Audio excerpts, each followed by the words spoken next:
Welcome into this Wednesday edition of the Oxford Exxon Podcast. Chase Parham, Neal, McCready, Clark Ford at studio here this morning. Ole Miss winning a baseball game yesterday against ULM in a marathon. Took absolutely freaking forever. They won 10-2 last night at Swayze Field. How long was the game? Just shy of 4 hours, 3:40, I don't know, something like that. We hit the 3-hour mark in the seventh inning, just as we had an umpire get hurt and a 12-minute delay to get another umpire to get the gear on. So it was, there's not much that makes your heart fall than the 3-hour in the seventh. That then, ULM walked 13 hitters last night. So bad pitching lengthens baseball games. Yes. And last night was a lot of bad pitching. We'll get into it. I like Michael Borky, and I understood what he was getting at. He tweeted this morning about in lieu of Major League Baseball, ESPN should show more college baseball. And the problem with it is from a time budgeting standpoint. Like, they can show a bowling tournament. Mm-hmm. And they know how long it's and they know 90 minutes or 2 hours or whatever. And frankly, they can just leave the bowling tournament. Yeah. Hey, see you later. Who gives a shit? Yeah. The way that the contracts work with like the SEC and stuff, if they start a game, they have to finish the game. And so if the game goes 4:07, your programming is so messed up. And then you've got cameras and timing, and it's expensive. And so the cost-benefit analysis is not good. Yeah, there's a couple things to that. So we hit some stuff from that. Ole Miss basketball last night losing 83-72 to Kentucky on senior night at Rupp. Matthew Murrell was pretty active. We'll talk about him a little bit today. Major League Baseball is going to miss regular season games. We'll discuss that as well. So that and more coming up on today's show. Show brought to you every single day by the Oxford Exxon, Highway 6 West in Oxford. Lunch specials, $5.69, 2 sides bread, 32-ounce drink. Or as we get close to the weekend, let them handle a dinner, a catering situation for you. The ribs, wet or dry, call ahead and they'll wrap them up, have them ready to go for you. Waiting on you there with all Blue Sky locations in Mississippi, including the Oxford Exxon, the hot case, chicken, pork, desserts, sides, tons of different things available, again, throughout Mississippi, up and down I-55, and throughout North Mississippi with all Blue Sky locations. And again, coming to you from the Clark Ford studio. We are Clark Ford's in Amory, Mississippi, 662-257-1900. Call that number, ask for Corey Clark. Tell Corey what Ford product you're looking for. He'll send you a quote within 15 minutes in business hours. No hassle, no haggle. You get your quote. Really, the rest is up to you. You can shop that quote around, although people don't really do that as much these days. You can shop that quote around. You can do what I've done, what I recommend that you do, and that's hop into a Clark Ford today. 662-257-1900. We're a guest, I should say. I was having to move something on the screen. Guest, join us on the Rafters Music and Food Hotline. Rafters Music and Food on the Square in Oxford. Great place to maybe hang out tonight. What time's baseball today? 4 o'clock. 4 o'clock. Maybe after the game, you want to run over to Rafters, grab a burger, a po' boy, watch some of the basketball or whatnot on the televisions. Appetizers, full bar, great beer selection, and more at Rafters Music and Food on the Square in Oxford and also in New Albany. Yeah, I thought it looked funny, and I was like, oh, where's something? And then I moved it up. It's fine. Oh, like on your screen? The thing? Yeah. Just stuff happens. Okay. Yeah, I mean,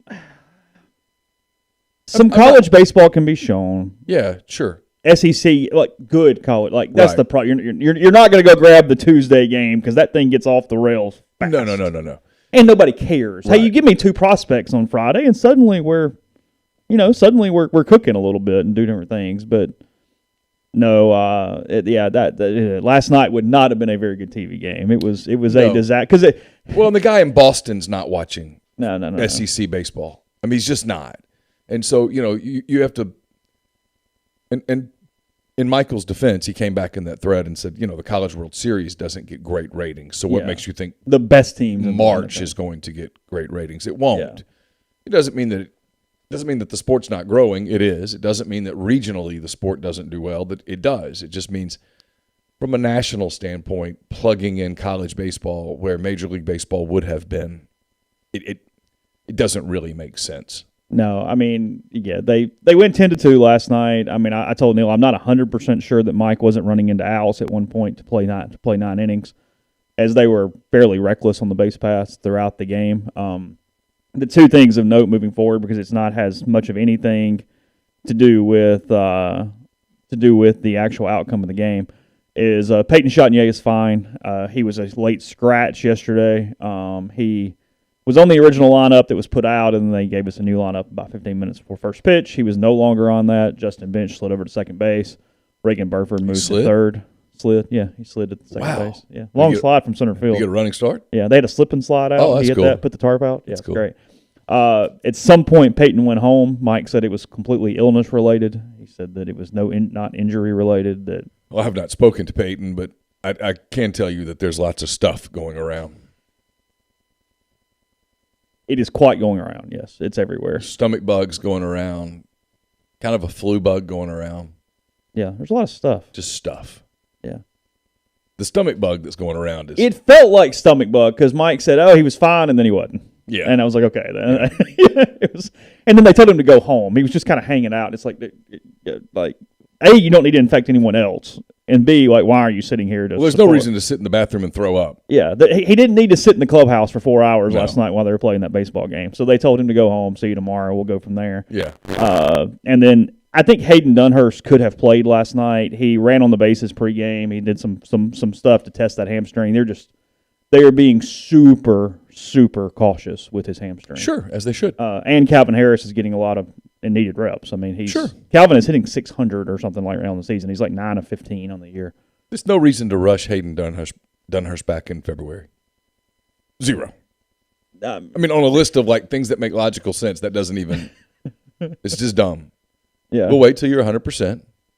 And then wait another day. League plays what, 2 weeks away? Yeah, 2 weeks away. 2 weekends. Well, they have 2 more weekends prior to league play, so technically it's the third weekend. Oh, yeah, there's no reason to rush at all. They play UCF, Oral Roberts, and then there's Auburn. No reason to rush at all. Those are the 2 things. Hayden's going to be fine. He's going to play. Peyton, I'm sure, will take the trip tomorrow, and they will play UCF 3 times this weekend. I was corrected yesterday. Apparently, UCF is part of the ESPN Plus package. So I think you guys can still watch your games as I think you have to be usual. An ESPN Plus subscriber. But you have to for some SEC games too. They'll screw you and throw you over there occasionally. Oh, really? Yeah, it's not all just SEC Network Plus. You have to have both to be able to knock that out. So yeah. Kyle Wilson, thanks for the super chat. He says, "What is the state of the union of the Oxford Exxon Podcast?" I would say the union is good. Yeah, I don't think we're going to spend an hour on going through the entire thing. Things are fine. All good. You want to make a joke, but you can't. You can't make jokes. I mean, you could, but you just people get easily triggered. Yeah. Mentioned the walks last night. I'm not even making fun because the question was very relevant. Again, Ole Miss has really walked this season. They have not been overly aggressive. They've taken all the free passes and things that other teams have given, but Mike got the question to lead off last night. He was like, "Yeah, you guys really took a lot of pitches," and he kind of laughed because it would have been impossible to not walk a lot last night. And he goes, "Well, it kind of got crazy there for a minute." And I was like, "Yeah, I mean, it is what it is." Ole Miss had a really good outing, a first start for Hunter Elliott, the freshman from Tupelo, who even T.J. McCants said it unprompted. He came over and he goes, "God, he kind of looks like the guy last year, doesn't he?" Elliott really resembles Doug Nikhazy in how he looks, and he's number 26, to where it's fairly eerie. I mean, he's a lot like Doug. He's kind of a fastball, curveball guy as a freshman. He's left-handed. He's got the long hair. It was a little startling seeing him out there a little bit because he does look like Nikhazy. Ole Miss would love for him to really look like Nikhazy for the next 3 seasons. Sure. But he recorded the first 7 outs by strikeouts. He was low 90s with a fastball for most of the night. Like I said, the curveball was really good. Changeup was okay. He showed well. He was good last night. I thought that was a good start for him. And then Mike said that Jack Washburn is fine to start today from what we believe to be a blister issue yesterday on his foot or something. So he should get the ball at 4 o'clock today. So that's sort of your baseball rundown from that. Should be nice weather at 4 o'clock, huh? Should be good weather today. Yeah, I think so. It was. It was absolutely spectacular yesterday afternoon. It was spectacular yesterday afternoon, and then as it does this time of year, ain't it, Swayze? Like you knew you were going to need that sleeve or that maybe even jacket last night. Yeah, when we got walked down there, you're still kind of. It gets cold. It's like, dude, it was 72 today, and it drops into the 30s at night. Yeah, yeah. It was kind of miserable at the end of the game last night. Yeah, it sort of sucked. I'll be honest. That's where you look at people when they keep asking another question, like, "What are you doing?" Well, I'm in the wrong. I'm admitting this, but I'm the jaded person that knows we're not going to use all these quotes prior to the game today. I know how this works, and the media relations guy came down. He's done a good job. Mitch Prax on his first year. And he's like, who do you guys want to talk to? And just I heard names start to sprout out. And like under my breath, I'm like, or we could just talk to Mike and get out of here. One or the other. What are you, they play again tomorrow. Yeah, I was like, or we could just go. What are you writing after a 10-2? I've never understood it. I don't mind getting Elliott because it's kind of hard to get him at some point, so you can knock that out. But sure. I didn't. I mean, look, TJ, I love you. I didn't need you last night. I was good. I mean, we're fine. Yeah, good. Just we'll talk to you again. Yeah, just hold tight. Get you another day. Yeah, he had a good day. It's all good. And that's what drives me crazy is those people do these interviews and they ask all these questions and the quotes never see the light of day. Never. But whatever, we're doing inside baseball stuff. Yeah, now. that no one cares. No one cares. No one understands. It's just in football, it's really bad. Yeah, you'll take a 5-minute interview and make it 11 for reasons that no one ever understands. Look, they have a title. They're coming off of it. I do wonder a little bit. Just looking around the league last night. State only beat Grambling 2-1 last night. Ooh. Something's going on. There's a hangover a little bit in Starkville right now. Well, most a teams, little fat and happy. Most teams do have championship hangovers. They do. Yeah. You win a title. I mean, I'm not going to rule them out in May, but it does take a minute to get back. You played incredibly meaningful baseball in June, and now you're not. Now you're playing Grambling on it's hard to get a Tuesday night in February, and Grambling's probably pretty up for you. Every time you play somebody, you're the defending champ. You're going to get their best shot. I guess there is that too. And it's possible they're just not as good. Players leave and stuff. Teams aren't exactly the same year after year. Yeah, 2-1 yesterday over Grambling. I was going to look around the league real quick. Kentucky lost. Alabama lost. So the SEC is down. Is that what we're saying? The SEC is very down. They suck. It's huge problems. Vanderbilt only beat Central Arkansas 5-2 yesterday. Oh, I mean, problems. The Bears got a little spunky in Nashville last night. I mean, yeah, it's all good. Alabama losing to UT Martin's not the best sign in the world, though. No. Nope. And we know they're at the bottom. Yeah. Teams are picked at the bottom of the standings for a reason. They're going to have some days where they kind of suck. Got to catch some L's. Yeah. Kentucky is not good. Right. Kentucky's bad. So who's bad? Kentucky, Missouri. Bama. It's all relative, but the worst 4 teams in the league are Missouri, Kentucky, Alabama, and Auburn. Gotcha. What's that? Nothing. Not today. Nope. We're not doing that today. I will say this from an SEC baseball standpoint. Alabama needs to, they got very unlucky with Connor Prelup getting hurt. He was supposed to be this stud for 3 seasons, and he just has not amounted to anything because of injuries after having, coming in and being such a highly touted guy. Brad Bohannon is a really good baseball coach, and he is in a job that is so damn hard that I'm interested in his career. Because if it doesn't work here, he's got to kind of reset and get somewhere else and start over, and it's hard to move up when you didn't win in the SEC, and they're okay, sure. But he's a really good coach that's in the right spot. I think he does incredibly well. He's a guy that I really like around the country, but he just can't. It's just freaking hard. Might not be doable there. It's just hard.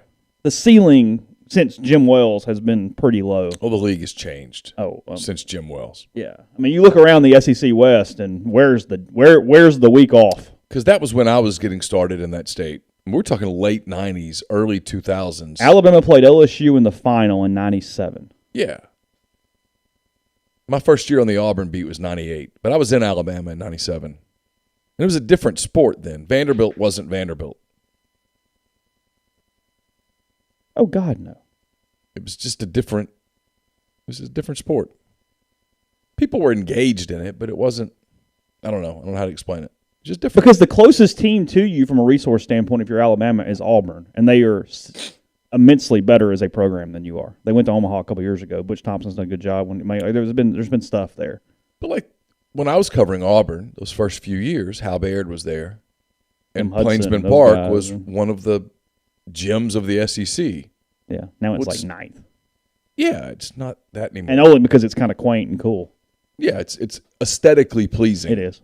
But it's my favorite non-superpower park. Right. I mean, you walk into it, and it's like, oh, this place is nice. But this it's is neat. small and But cute. it's small, yeah. And I don't know what kind of amenities they have and all that stuff.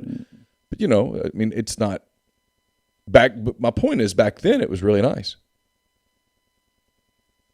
You know, I mean, just sports changed in a good way.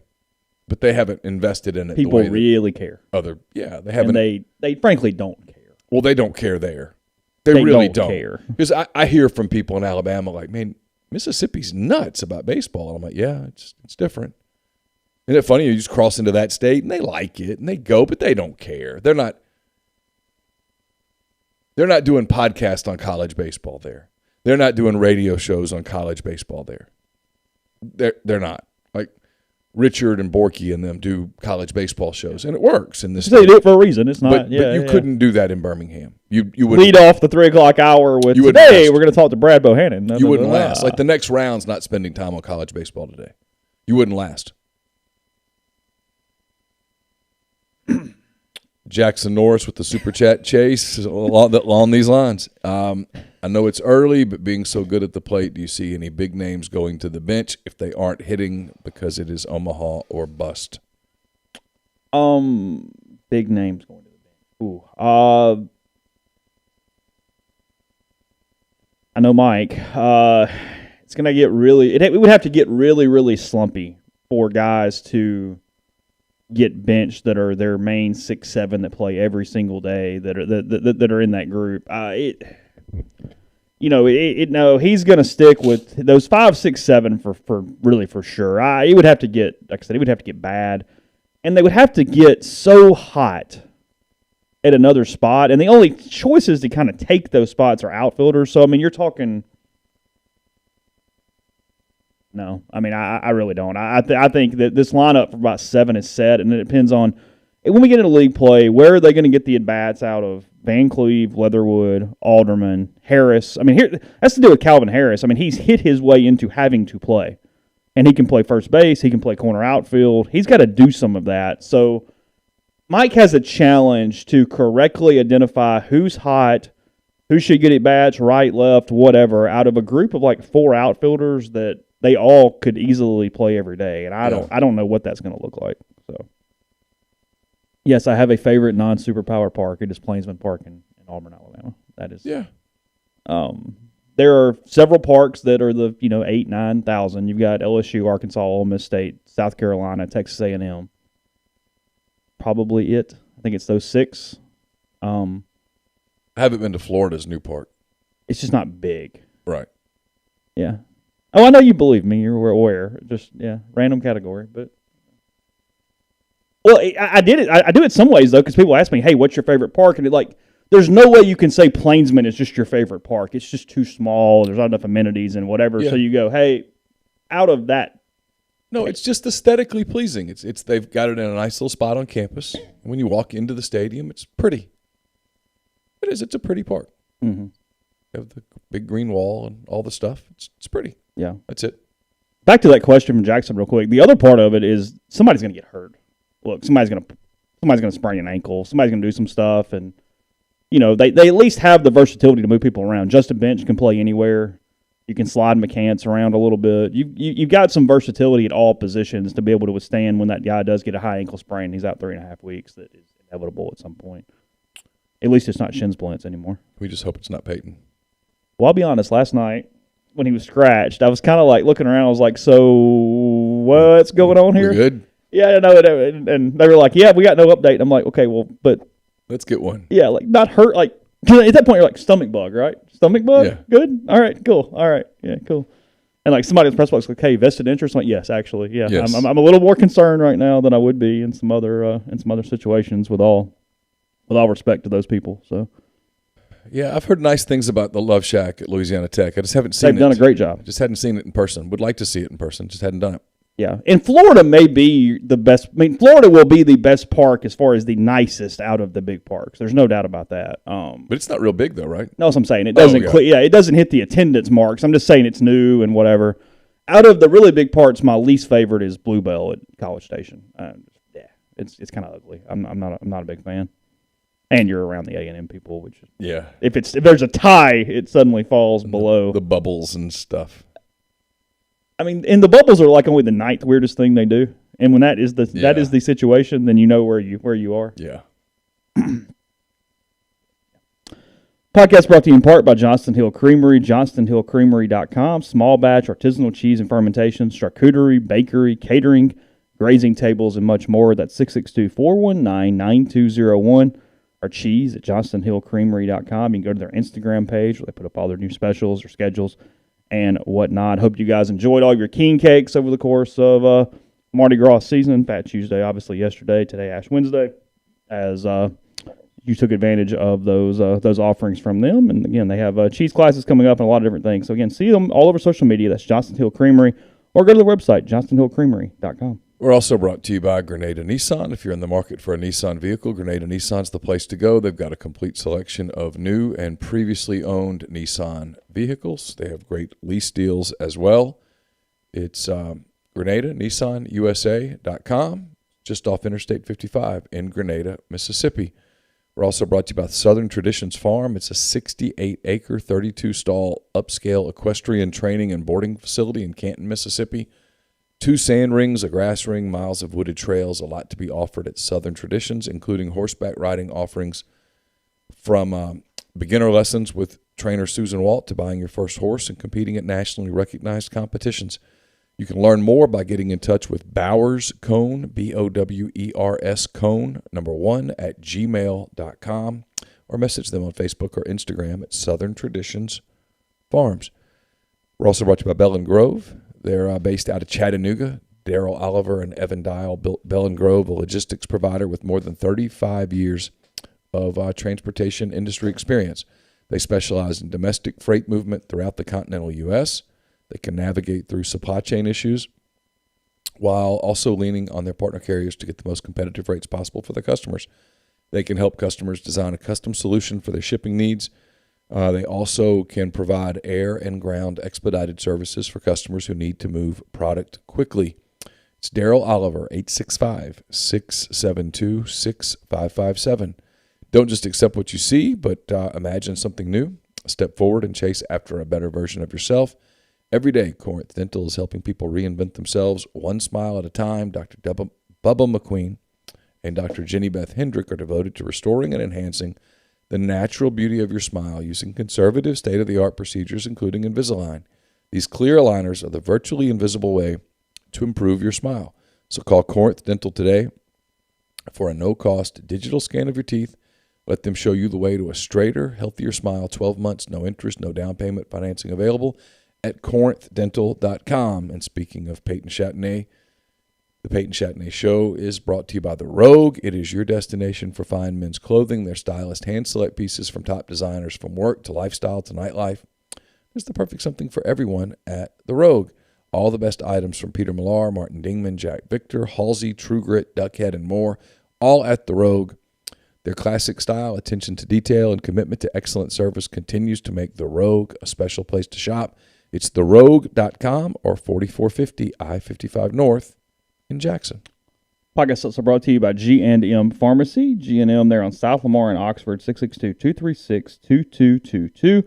They offer MedSync for your prescriptions the same day each month and take care of you. They also deliver locally in the Oxford area if you would like that different service. And then with the Right Way Meds, individually package your medication for those who need that extra step. They can take care of you there as well. I had some medicine delivered yesterday. So with G&M, again, on South Lamar in Oxford, or on the square in Holly Springs with Tyson Drugs, 662-236-2222.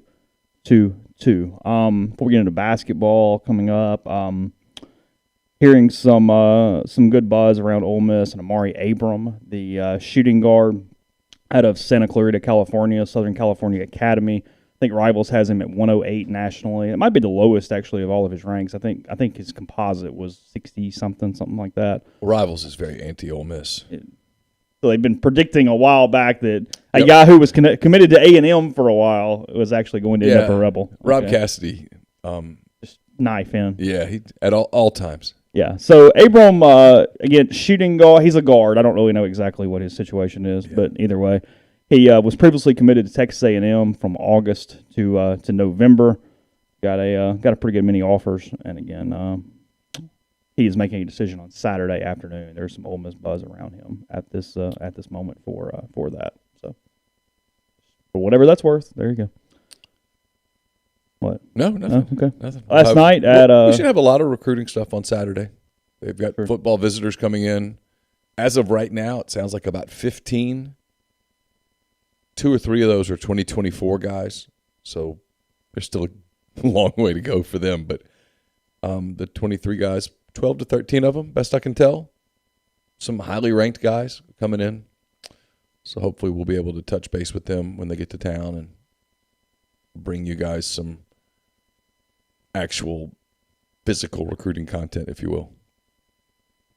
Like in person, physical? Well, not like where you're taking a tweet and building a story around a tweet. Like, okay, he's rated this and he's got offers from it. I mean, you'd rather ask the kids, like, who's really in it. Not aggregating is actually what you're... And I'm not criticizing the aggregation either. I'm really not. I know people think sometimes that I am. I'm not. I just think it's more meaningful if you have quotes from the kid where he's standing right there and you say, what schools are you? Because, look, there has to be some intention, right? If you get in the car in Birmingham or Atlanta or wherever and you come to Oxford on a Saturday in early March, you could have gone to other places. Mm-hmm. You actually physically did something and went to Oxford. Mm-hmm. That means something. Expresses some intention. Yeah. So what other places are you going to? Yeah. Because that is the clue. You took time out of your free time. If you go to Ole Miss and Texas A&M and Kentucky and LSU, those are the 4 trips you take. There's a decent chance that those are the 4 schools that are really on your mind. Yes. As opposed to reading, hey, he's got 27 offers, and he put out a list of his top 12. Okay, cool.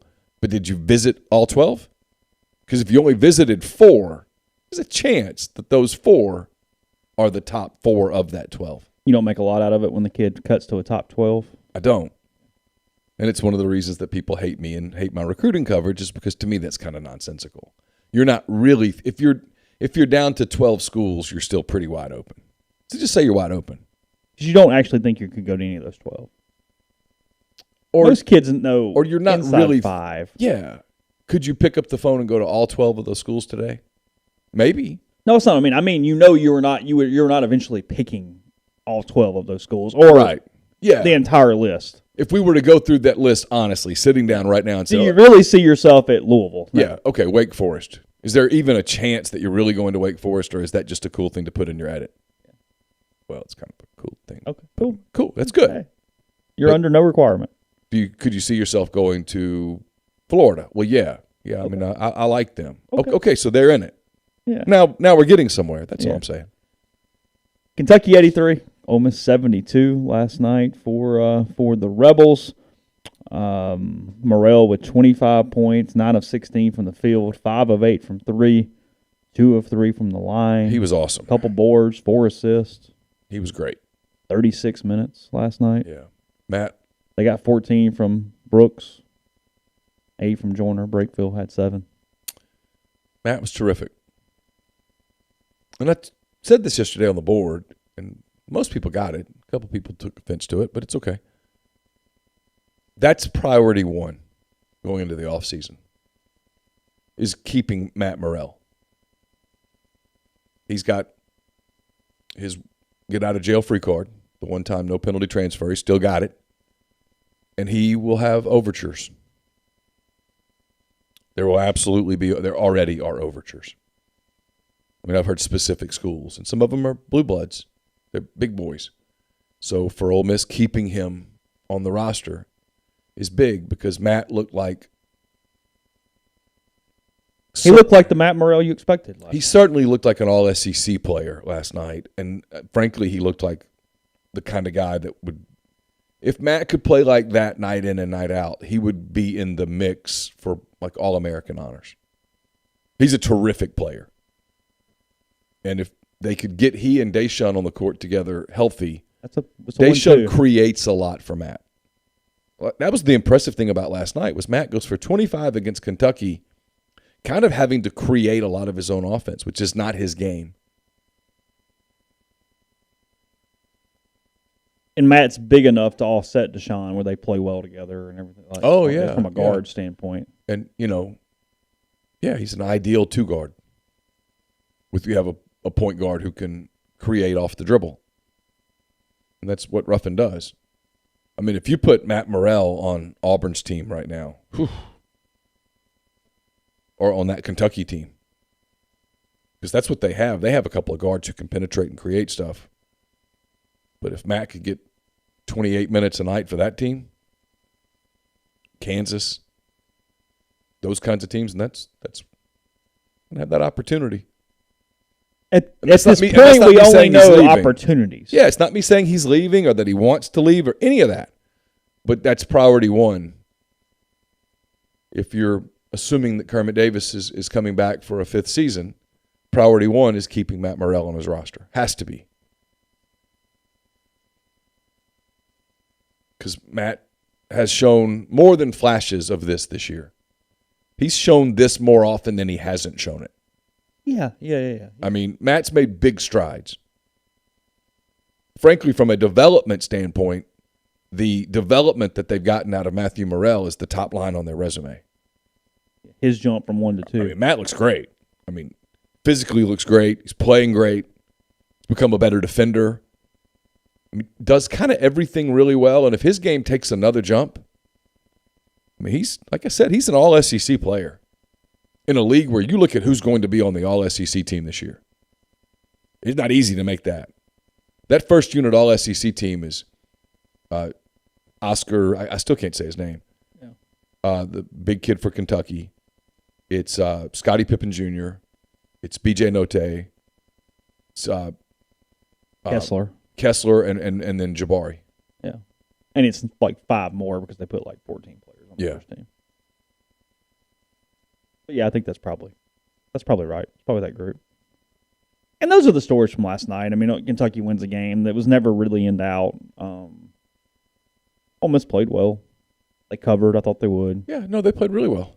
They played against a really good team, and teams just don't. You don't walk into Rupp and win. I mean, Kentucky has to play badly, and they didn't. Kentucky played well. They didn't play great defense, but they played really well on offense, and they're an explosive team, and they're good. For the game, Kentucky shot 60% from the field and 43% from 3 last night.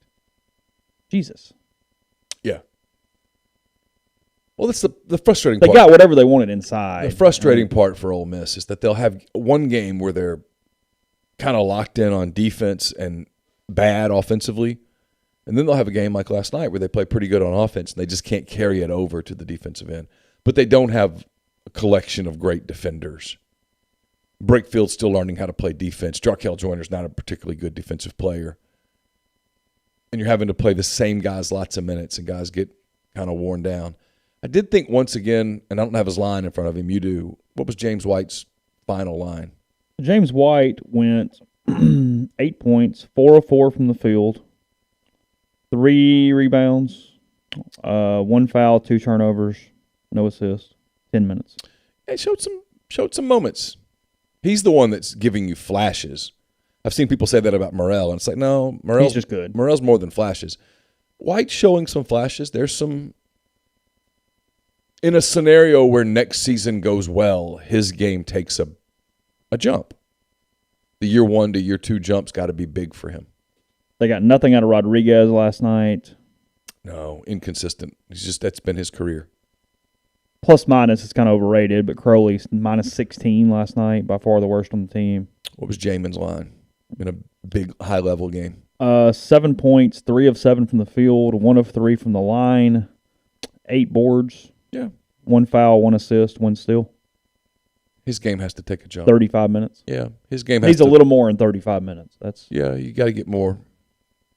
You need 10 and 10 from him in 35 minutes. They played Fagan 19, didn't get really anything out of him in 19 minutes. Yeah. Played Sammy Hunter 7 minutes. Saw him make a 3.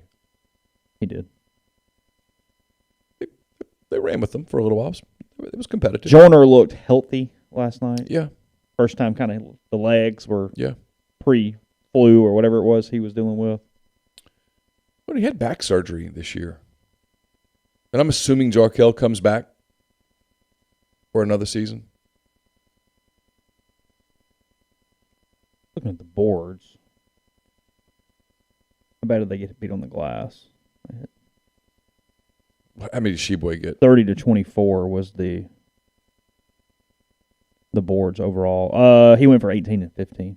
He's just a beast. He does 18 and 15 every night. He's a That beast. is exactly what he does. Is like 18 and 15. I mean, he in Fayetteville the other night kept them in the game with his offensive boards. I mean, he's just a force. I mean, frankly, Jalen Williams had a terrific game for Arkansas, and you looked up and Sheboy had crushed him, but you're like, no. I mean, Williams played really well. It's just he's almost unstoppable.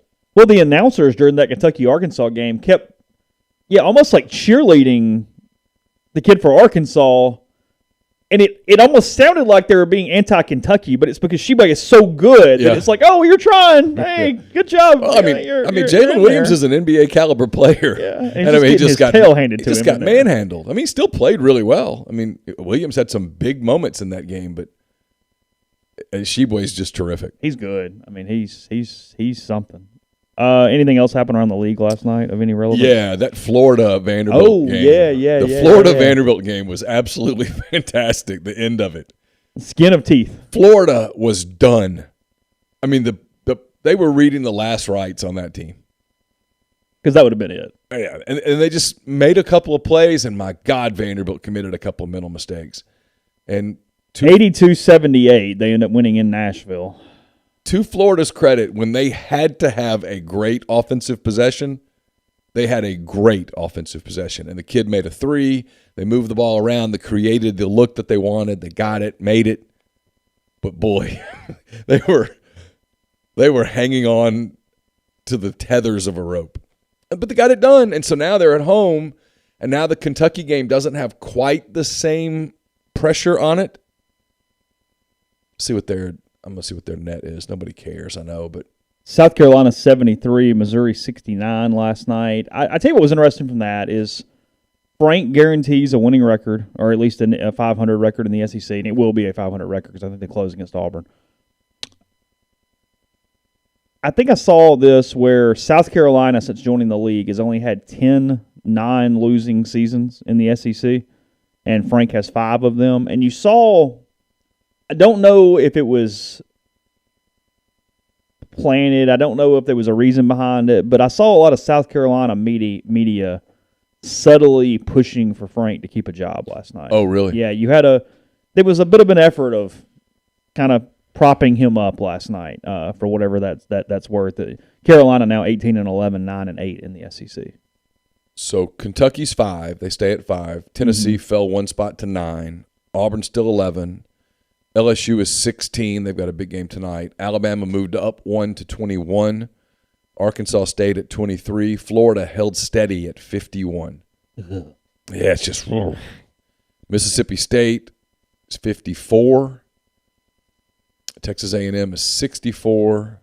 Vanderbilt fell to 77. That's significant because Florida needs them 75. Florida, Mike White will be cheering against his alma mater on Saturday. He needs Vanderbilt to go win that game. Yeah. Carolina's at 91. Ole Miss actually moved up last night to 108. Missouri's 154. Georgia had a big jump. Georgia jumps from 216 to 208 last night. Losing a game in Athens to Tennessee. They played well, actually. Got beat 75-68 last night in Athens. Tennessee now 13-4 in the SEC, 22-7. Overall in that one, and then as you mentioned, tonight's games, Texas A&M at Alabama tonight. Huge game for Bama from a seeding standpoint. Auburn at Mississippi State tonight. One state actually has to win. Period. And then LSU against Arkansas tonight in Fayetteville. Will Wade and the Tigers in town for Musselman. Arkansas beat them in Baton Rouge. That should be a hell of a fun game. Here's what's interesting with Arkansas is they've got all these kids coming in, and now there's some rumors there that Note's going to stay. Most people had assumed that he would leave, and now there's a lot of rumblings that Note's going to stay another year. And if they get Nick Smith and a couple of the other kids and Jalen Williams and B.J. Note, suddenly it's a deal. Well, they're a bitch next year if that's the case. The 3 lines tonight for you bettors out there: Alabama -10 at home against A&M. Ooh, it's a big number. Auburn -3.5 on the road in Starkville tonight, and Arkansas -5 at home against LSU tonight. Are your 3 lines? LSU's weird on the road. They're sometimes pretty good. I kind of like LSU plus the 5. And for some reason, I really like Auburn minus 3.5. Like State, feels like this is a moment that State gets tight.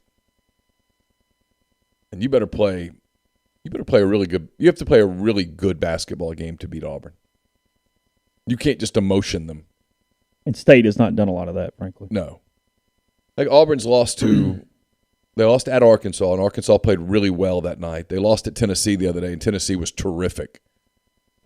Tennessee played national championship caliber basketball that day. Mm. You just have to play really well to beat Auburn. You can beat them, but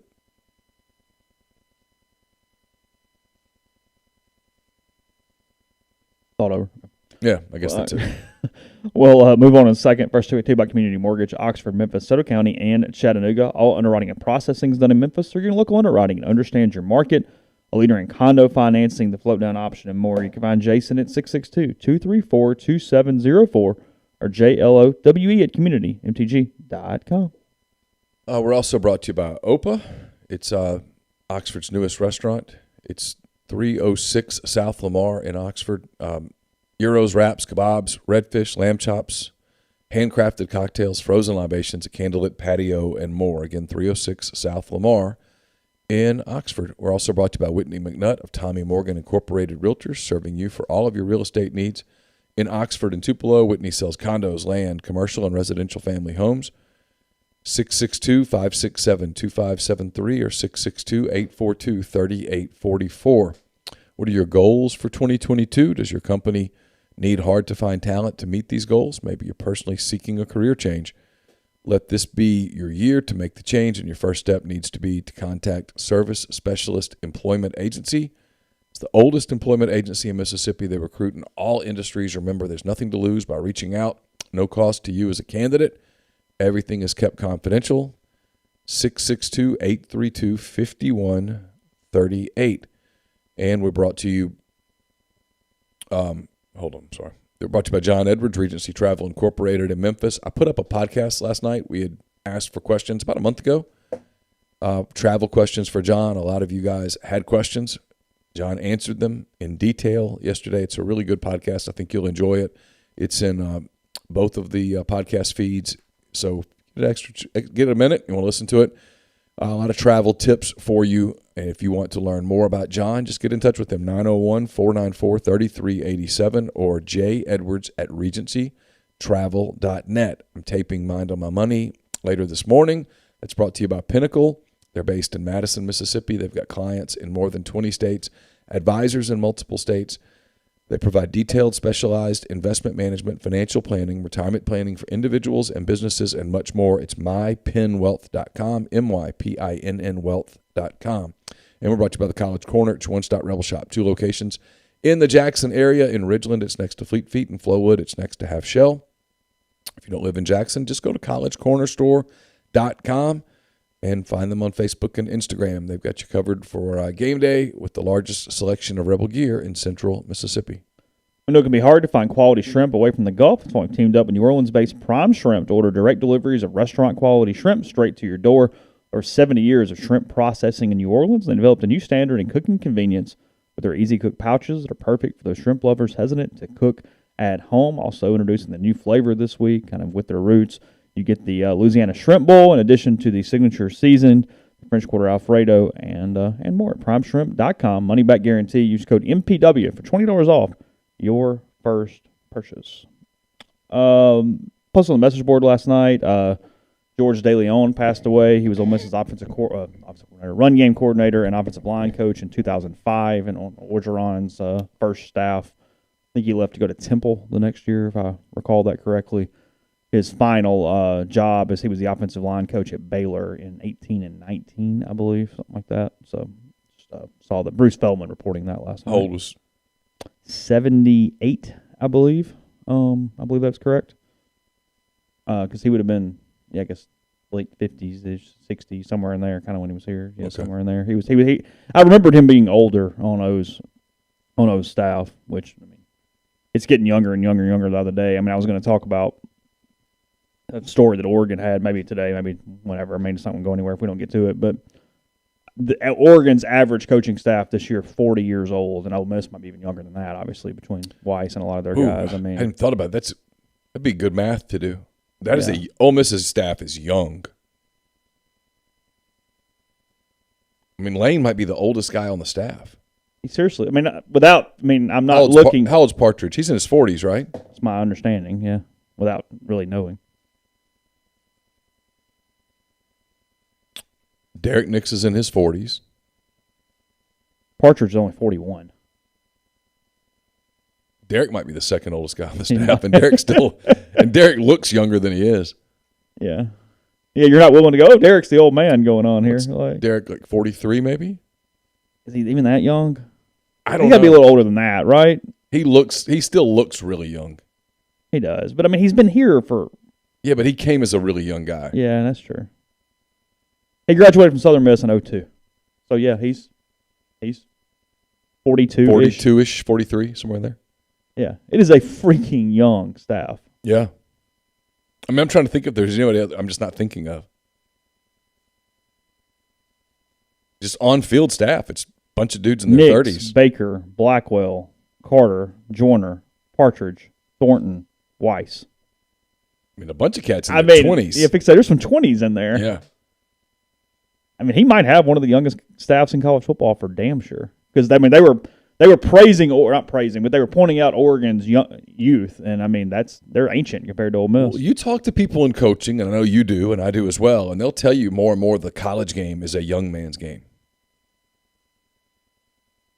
More and more. Mm-hmm. It's for young guys. And it's worth the read. It's on ESPN. If you go to the college football page on their website, you scroll down.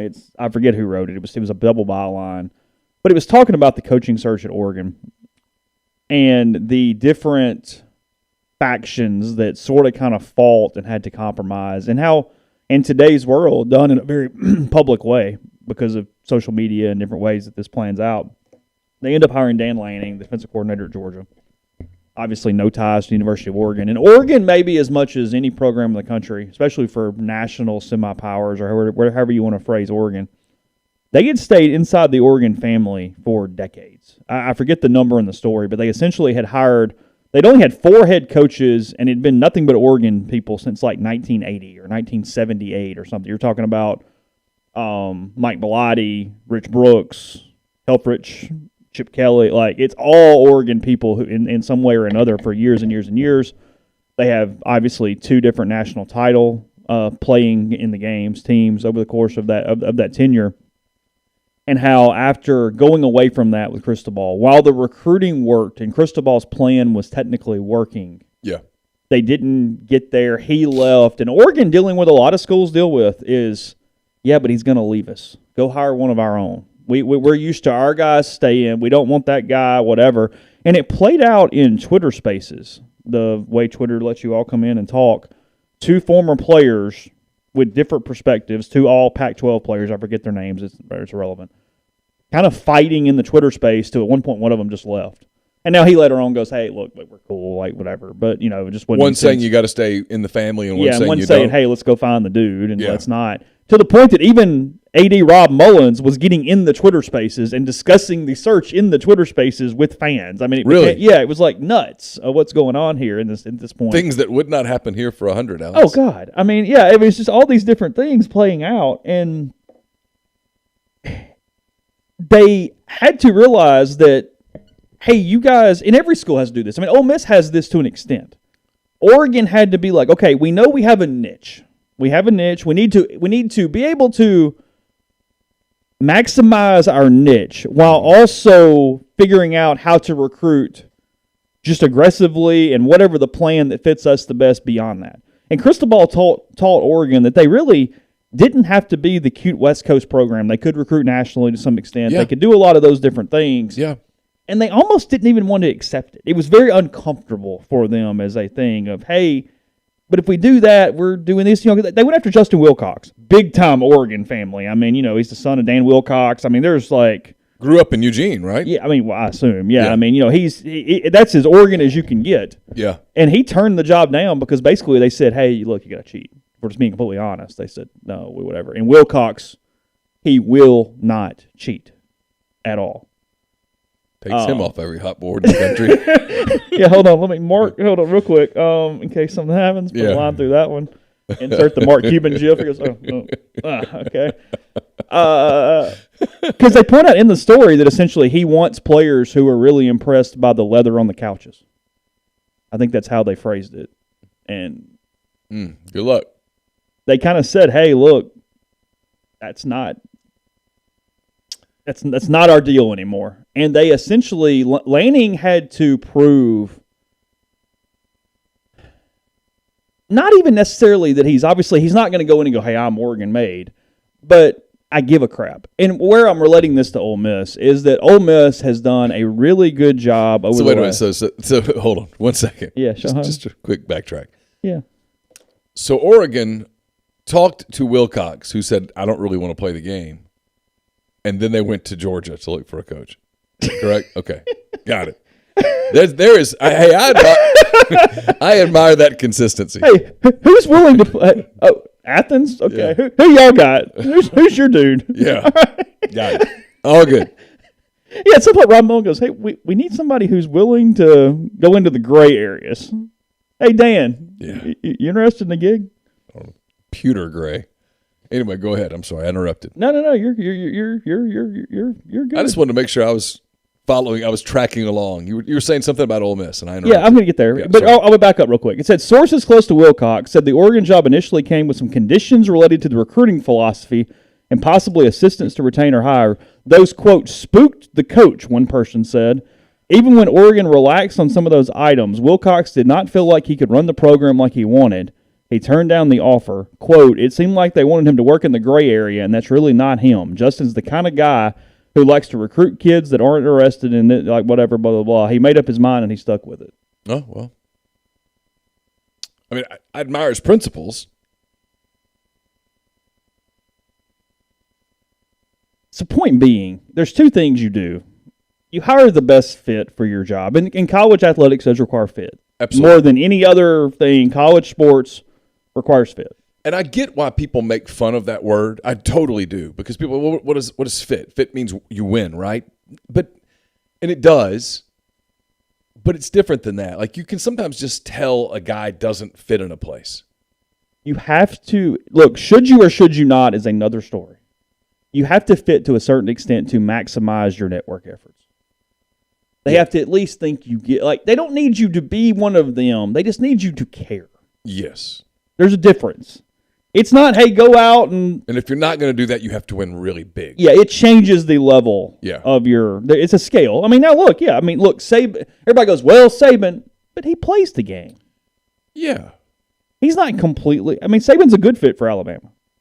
Oh, he's a great fit for Alabama. They're fine with robots. Okay, robots. Yeah, they just want to win. And they win so damn big that it doesn't matter. That's my point. Well, listen. Saban doing everything he's doing, though, at 8-4, it's an issue. The power of that network is that Saban has been able to convince that network that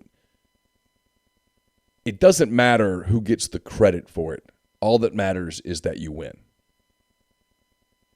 And that winning perpetuates more winning, which is true. Yes.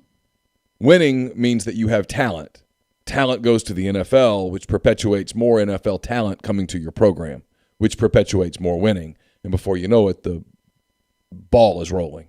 And that's where Alabama is. So what Lanning was able to do, and where it does relate to Ole Miss, is one of the parts of, I think, their overall football program health right now is the job they've done connecting with former players, getting younger former players involved, because but it's being honest, for a long time, if you didn't kind of play for vault, they ignored you. And they've remedied that. There's been several people at the forefront of that to really get on that task. They've hired Javon Patterson now to basically exclusively do that and make sure former players are intrigued.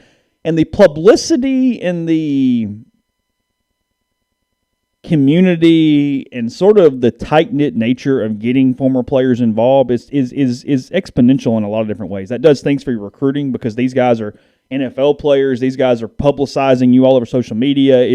You're recruiting guys who want to be those dudes. I mean, Laramie Tunzel talking positively about Ole Miss helps with every offensive tackle in the country. who looks around and goes, "Oh no, I know that cat. Sure. Like, let's do that. I want to be him. I want to do this." Like, there's so many kind of simpatico things with that. But in addition, those former players start believing in the current administration. Well, now you really got something because they care more. They stop some of this backside stuff. I mean, Ole Miss had a terrible time there for a while, right, wrong, or indifferent, on just getting the players to say Ole Miss on Monday Night Football or Sunday Night Football or whatever the hell that was. And I know in some ways it was there was a couple of anomalies and just individual things in there, but it was also because there was no buy-in. Nobody said, "Hey, look, you're one of us." Sure. Whatever. There was something to that. Yeah. That was not completely just, "Oh, I really want to save my high school." It wasn't. No, it's usually, if you do that, it's one of two things. Every once in a while, it's the guy being cute. Mm-hmm.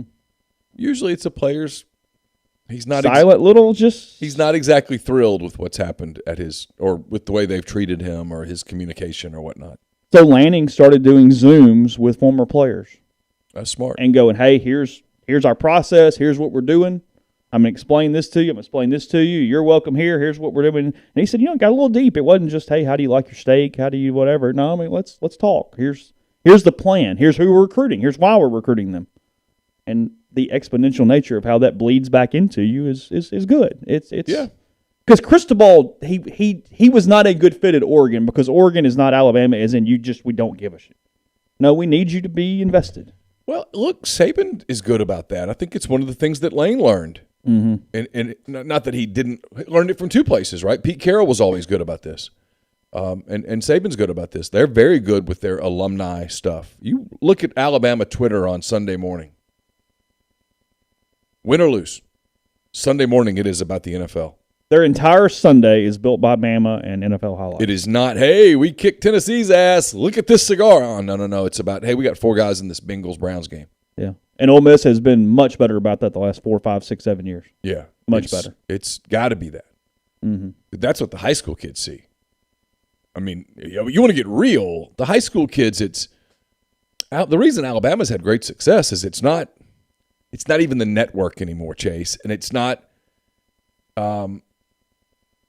Nick Saban or any of that. It's they have this proven track record of getting guys to the league. Mm-hmm. And so when they bring you in and they're like, "We think that you are a first-round guy if you come in for 3 years and sacrifice self for team sure, and buy into our process, in 3 years, that's going to be you on the stage hugging the commissioner." And that's it also gives you a little more effort to stay that extra year. Hey, no, waiting turns. It's all good. Yeah. Well, and that exactly. And now they've taken, or guys like Brian Robinson Jr. is not going, "Damn it, I'm going to Kentucky." Right. No, they've had more retention success. And frankly, they've started to have some transfer portal success now with that exact same approach. I mean, they're a bear. And then you look at Georgia. Georgia does a lot of the same things, and Kirby spent a lot of time with Saban. There's a ton of similarities there. Yeah, Lanning nor any of his assistants had previously coached at Oregon, which for Oregon was a big deal.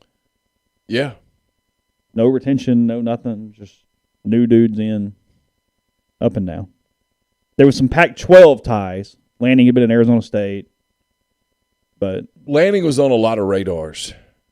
I think a lot of people were surprised to see him land the Oregon job now, but he was a guy that was on radars of programs where the coach could leave any given year. And then, frankly, Lanning had to be convinced that Oregon was willing to jump into the NIL game to whatever means necessary. Well, that was the interesting part about Cristobal is I think that a lot of people thought that Cristobal was going to stay at Oregon because they had convinced him that they were going to be incredibly involved in NIL, like top 5 in the country NIL. Cristobal's thing was more his family hated it there. And then Miami made a tremendous offer. And Miami's pledging to be very involved in NIL. Well, and then Oregon does this, and it just shows Kentucky basketball's got like basically cryptocurrency paying NILs. And then Oregon, and I don't understand NFTs at all, and frankly, I'm not 100% convinced they're not just fun ways to launder money, but nonetheless, one example I'm reading from ESPN, One example last week when Division Street, a venture to elevate NIL opportunities for Oregon athletics, so think Grove Collective for Oregon, started by a group of donors and includes Knight, announced it will launch a Tinker Hatfield-created NFT collection. The collection, which will be called Flying Formations, will consist of 120 unique digital art pieces created by Hatfield, the celebrated shoe designer, that will be auctioned off and accompanied with a special edition Nike Air Max 1. Nearly 70% of the proceeds from the auctions will be sent directly to Oregon football players. Okay. So their version of whatever. Everybody got something. So it's art? It's those digital pictures that you buy the only one, which I don't understand because technically I can just copy paste, like say I don't understand it. So it's not like art that you're putting on your wall in the living room. Like it's digital. It's just on your phone. Yeah, and they pay like millions of dollars. But you not seen these things? I mean, I've heard it, but I don't. I mean, there's like these 8-bit characters, and like Darren Ravel's obsessed with these damn things, and he'll tweet, "This one sold for $23 million." But how does it have value? What is its value? Well, thank you. That is my point. Where there is something you can't convince me. Just like some of the restaurants that stay open and go, how? Because they're laundering money through somehow. Yes, they're running a drug operation. Yeah, that's why. So there's I don't. That's exactly why. Yeah, that's a front. Yeah, somebody says think of it like paper trading cards. Well, okay, but you still get the trading card. Like, it's the best joke on the internet, as dumb as it is. If somebody goes, hey, this one sold for $4 million, and everybody goes, hey, I've got that one too, because they just saved it to their computer. Yeah. Like, I don't understand. And I'll freely admit that I might be too stupid to understand, but I don't understand. It feels like the absolute jump the shark of I just have too much money and I'm just sure, whatever. Here, I'm in the NFT game. Ginger says this is a South Park bit about NFTs. I'd like to see. Yeah, that. you're in now. I love South Park. Yeah, so whatever. All right. You watch South Park at all? Some, not like you and Jeffrey. I mean, yeah, but yeah. There are days that South Park makes me laugh so hard that I have to stop because the humor in it is so. It's up your alley. Yeah, it's so sarcastic and dry and yeah. Podcast brought to you in part by Northeast Spark, NESPARC, 2 packages, the Ignite, the 100 Mbps, or the Blaze, the 1 gig that powers the Clark Ford studio. Your hometown team bringing you world-class broadband. That's nespark.com, 662-238-3159. Phone service available, parental controls, network security, a wireless mesh extender, and more. So call the office for details. Get the best internet in Lafayette County. That's 662-238-3159. Brought to you by Comer Heating and Air, Southern Air Conditioning and Heating, different names, same great products and services. If you live in Oxford, Tupelo, or the surrounding area, call Comer, 662-801-1777. If you live in Hernando, Memphis, or the surrounding area, call the people at Southern, 662-429-4429. We're also brought to you by Lammon's Fine Jewelry. Lammon's at 1126 North Lamar Boulevard in Oxford. Been serving the Oxford area for 3/4 of a century. Engagement rings, wedding rings, watches, pearls, fashion jewelry. It's all there, the gold standard in fine jewelry. Visit them at lamonsfinejewelry.com or call them at 662-234-2777. ACS, Automation Control Systems, LLC, is owned by Clay McNutt, Baldwin, Mississippi. It's a complete electrical control system solution provider and a Rockwell Automation Recognized System Integrator. They've got a full-time dedicated emergency service and troubleshooting staff and a UL 508A panel shop. If you're in need of custom HMI and SCADA solutions or large horsepower VFD specialist, they've got you covered at ACS. It's ACSLLCMS.com or call 662-601-4381. Game Changer patches are the only 2-patch system available in the market today to stop hangovers before they start. The warm-up patch is used before or while you drink. Overtime patch used after you've been drinking to recover while you sleep. All natural ingredients will keep you in the game, ready for the next play. Go to GameChangerPatch.com, enter the promo code RebelGrove20 at checkout for 20% off your purchase. We're also brought to you by Dead Soxy. Go to DeadSoxy.com, enter the promo code RebelGrove, get 25% off the very best socks you will ever put on your feet. Again, it is DeadSoxy.com. And if you want to, people mention about betting on college games tonight, if you want to do that, I suggest BroThrow. It's a social sports betting network, free to use, really cool, fun way to bet. No third party, no juice. Over time, that saves you money. You can start your own group, make friends, invite your friends, Payment happens within 24 hours of the conclusion of your bet. You can take the other side of an existing bet, start a new bet, and more at brothrow.com. Interesting thing here. We had talked about this in passing, and I know everybody won't find it interesting, but it is interesting from a business standpoint. So, the PGA Tour put out that player impact program where they're going to pay the top 10 spots every season to the players that between on-course success plus social media, attention, whatever, they got money for basically promoting the PGA Tour.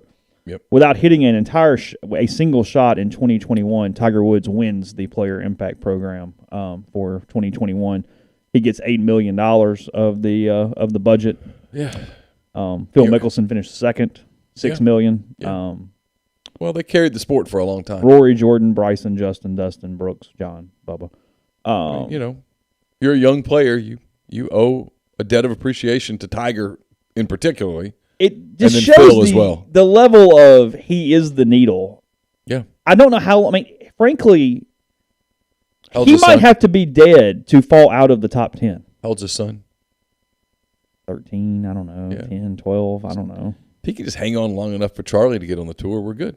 Oh, that's what we got to hang on to? I mean, people would watch. People, that father-son tournament gets better ratings than some of the actual tournaments. Wouldn't be the first time Ken Griffey and Ken Griffey Sr. played together. LeBron's trying to hang on long enough to play with Bronny. People like that stuff. We have odds, actually, in Vegas or wherever they are, of Woods Jr. winning a PGA Tour event during his career. It's just wrong. It's totally wrong. What are the odds? Just curious now. He is coming off their second-place finish to John Daly, and John Daly the second in the father-son. Now, John Daly the second's a college kid, right? He's at Arkansas. That's what I thought. He's good. He's doing good. Yeah. He's legit. I mean, I would like some odds on him, too. That's real. Look, there's no way to compare John Daly the second versus Charlie Woods. They are like 8 years difference at some pretty important. But I'd cheer for both. I mean, if you offered me that. Oh, I'm in. If you offered me that pairing in 12 years, I'm in. Yeah, everybody be in. Hey, sure. Yeah, look. Well, the same way, if you can say you hate the NBA or whatnot, if Bronny James and LeBron James are on the court at the same time, you're watching. Yeah. So the website results find that they got Woods Jr.'s chances of winning a PGA Tour event by the age of 20. 20. Oh, I didn't realize that. Plus 350. You only get 3.5 to 1 that he wins a PGA Tour event by 20 years old. I'm selling there. Yeah, I mean, not many guys win before 20. But now they're going minus 750 on you if he doesn't. So it's punishing you pretty good to vote no. Okay. By the time he reaches 30, just 2 to 1 plus 200. I mean, so essentially, does he win a PGA Tour event? Because if he hasn't won one by 30, he's probably not winning. I'm not betting against him. And that's minus 450 against. So still the favorite. I mean, he's 12 years old or whatever. You can tell he's really, really good. To win a major by the age of 30, plus 950. Okay.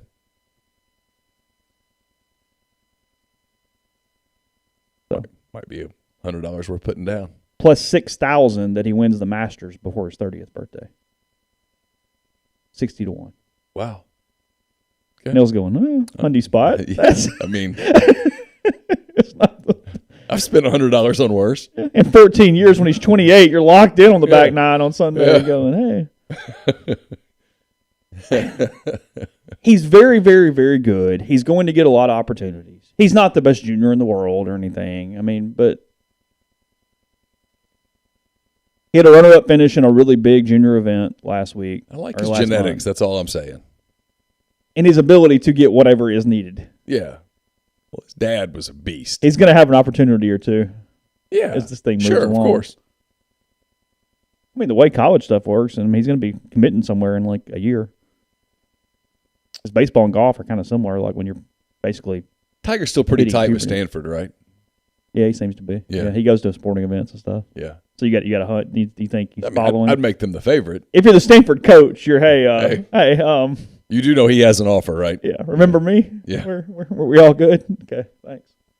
It's across the country. He lives in Florida. I don't know, but Yeah, right. Might go to Stetson or something. Oh, good. Yeah. I think Rory committed to East Tennessee State out of high school. Is that right? I mean, he was never actually going to go, but Yeah. I think it was East Tennessee State. That sounds right for some reason. Drew asked if Bronny James has NBA level talent. Yeah, I think most people think he does. He's not superstar talent, but yeah, he's got NBA talent. Potentially. Got work to do. Speaking of the Griffies, did you have any thoughts on Major League Baseball yesterday? I've read a couple things. I haven't finished a couple things. Manfred, he's a terrific public speaker. Horrible. Just horrible. And he deserves criticism for that. He deserves criticism for a lot of those things, but that still defeats the purpose of the point. Right. The point is that he had an inability to get both sides to have a functional relationship. Yes. To whatever degree, just a functional relationship. It's not whether he's practicing a damn golf swing while he's waiting on a meeting to end.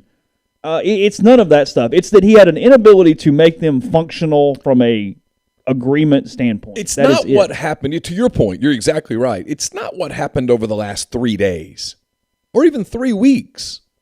This has been coming for years. And Manfred never could get the two parties together without the pressure of a deadline and say, hey, this is not functional, this relationship, the way that it is. And we can't just divorce from one another. Mm-hmm. We've got to make this work. So let's find some common ground. And I've said this a couple times to some people today, you can be anti-owner, and I'm generally for the players in this, although I think both sides are to blame. You can argue who's at more blame, and I'll probably put it on the owners. That being said, the Players Association representation, Tony Clark, he is horrible. Yes. He is horrible. And the Players Association has allowed him over the years to make the relationship worse and worse and worse. And then when it comes time to get something done, they basically just followed him into traffic. Mm-hmm. Well, at some point, that's on you too. The players waited way too long to come to the table. And at the end of the day, if you're the players, you only have a certain amount of leverage. The owners have more leverage than you. They own it. And so now you're at this place where the owners go, okay, here's what we think. We think that you guys in a month will panic because you'll need money and that you'll ultimately accept the deal that we gave you. And the only way, and I was told this by a couple of people, the only way that you really hurt the owners is they have to lose. They don't even feel the pain until 25 games are lost. Of course, sure. Okay? From a TV standpoint, sure. Financially, they don't even start to really lose significant money until the 26th game is lost. Okay. If you're the players, the only way you can make them pay is to take the whole season away. Mm-hmm. And then if you take the whole season, and this is where Manfred's horrible. This is where Manfred, who's paid by the owners, by the way, they can fire him at a moment's notice, and he probably makes, $25 million a year? A lot. So he's incentivized to just side with the owners. He can't get the two sides together to go, hey, guys, this thing that we're doing here is mutually assured suicide. We've got to reach an agreement to look at the players, and they need a better representative. They need a better representative who can say to them, let's quit getting hung up on winning this negotiation and just get back on the field. The owners did give them some things. Did they give them enough? No. Are they ever? No, they're not. The owners are gambling that they'll be desperate in 2 months because history says they'll be desperate in 2 months. Where both sides, I think, are making a mistake is if you talk to baseball people, and I know a few, and they'll all tell you this, everybody says that. Fans will be back. Fans are always back. I don't know. Took them a long time to come back after 94, and the sports landscape was different in 94 than it is today. I don't know that you disappear for a year now. Yet will some people come back? Of course. But you're going to you will lose a percentage of fandom forever.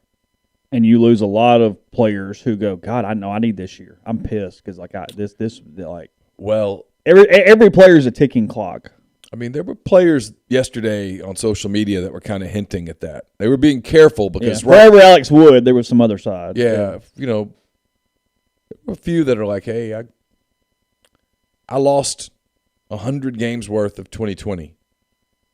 And now you want me to lose potentially all of 2022? I mean, I'm 27. I'm 27. I'm probably not playing forever. Yeah. I mean, there's money getting lost. I mean, if you had a deal and you were supposed to make $3.7 million this year and they don't play, well, you don't get that. Right. There's no way to go get that back. You're not going to get that back taking a job at State Farm. No, hell no. So there'll be more coverage, but there's really even no timeline for them to get back together at this point. I have no idea what's. I think what's the owners have walked away for a while. Like, okay, y'all wanted this. Here it is. Yeah, we're calling bluffs at this point. And I'm not on the owner's side at all. Don't get me wrong. I'm for the players. I hope they get what they get. But some of their lines in the sand are ridiculous, and I pin that on Clark. Where Clark can't look at the players and go, look, do we deserve this number? Yes. Are we ever going to get this number? No. So let's get as close as we can. Let's take some things. We have some leverage with the 14-team playoff. Had I been the players, I would have said, okay, we'll give you the 14-team playoff. Yeah, now we've got to get – but the players were dug in on, nope, not going past 12, and the owner's like, screw it then. Yeah. All right, more coverage at rebelgrove.com. Again, that John Edwards podcast up, feeling some travel tips, or just to hear Neal's voice for a little more. We will let you know what's coming up down the pike as the rest of the week comes on. And, again, baseball today, 4 o'clock from Swayze Field against ULM. So have a good day. We'll talk to you soon.